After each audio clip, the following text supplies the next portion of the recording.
ભાવનગરમાં આવેલ તેલઘાણી કેન્દ્ર પાસે વિધર્મીને મકાન ભાડે આપવામાં આવતા સ્થાનિક લોકો દ્વારા હોબાળો કરવામાં આવ્યો. સ્થાનિક દ્વારા વિરોધ નોંધાવતા મકાન તાત્કાલિક ખાલી કરવામાં આવ્યું.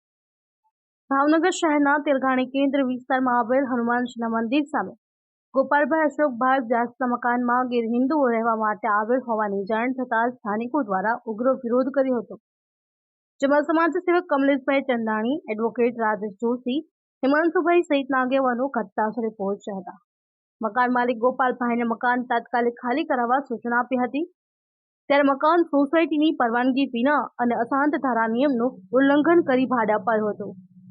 મકાન માલિક ગોપાલભાઈએ મકાન માત્ર 5 દિવસ માટે લગ્ન પ્રસંગ માટે ભાડે આપ્યું હોવાનું જણાવી સ્થાનિકોને સમજાવવાનો પ્રયાસ કર્યો, પણ સ્થાનિકોએ મક્કમ વલણ અપનાવ્યું હતું. ત્યારે આગેવાનો દ્વારા પોલીસને પણ સ્થળ પર બોલાવવામાં આવી હતી. મોડી રાત્રે મથામણ બાદ મકાન તાત્કાલિક ખાલી કરવામાં આવ્યું હતું. આ દરમિયાન મહિલાઓ સહિત સેંકડો સ્થાનિકો દ્વારા મકાનની બહાર એકઠા થયા હતા. મકાન ખાલી થયા પછી જ સ્થાનિકો અને આગેવાનો છૂટા પડ્યા હતા. અશ્વિન ગોહિલ, જી ન્યૂઝ, ભાવનગર. આજે તેલઘાણી વિસ્તારમાં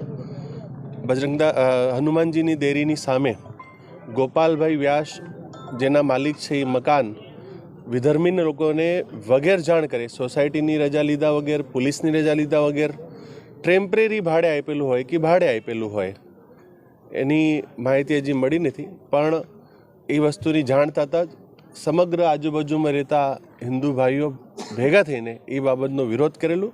અને આજે ગોપાલભાઈ વ્યાસ છે એ વારંવાર આવી રીતે કૃત કરતા હોય છે કે પોતાના નામે પ્રોપર્ટી લઈને અને એ પ્રોપર્ટીનો સારો ભાવ મળે પૈસાની લાલચમાં આવીને એ વિધર્મીઓ સાથે સાઠગાંઠ કરીને અશાંતધારા જેવા કાયદાને જેને ખૂબ ગંભીરતાથી પાલન કરવાનું હોય તેનું પણ ભંગ કરે છે.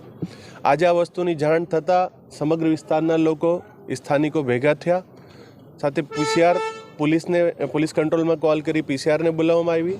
ત્યારે ખ્યાલ આવ્યો કે અંદર જે લોકોને રહેવા માટે આ જગ્યા આપી છે એ વિધર્મી છે. તો સ્થાનિક લોકોએ વિરોધ કર્યો છે અને જે તે માણસે આ વસ્તુ ભાડે લીધી હતી એ માણસે બાંહેધરી આપી છે કે હું હમણાં આજે રાત્રે આ વસ્તુ ખાલી કરી દઈશ. પોલીસની સાક્ષીમાં એ બાંહેધરી આપી છે. પોલીસનું અને એ ભાઈની વાતનું માન રાખીને અત્યારે અમે એમને મકાન ખાલી કરવા માટેનો સમય આપેલો છે.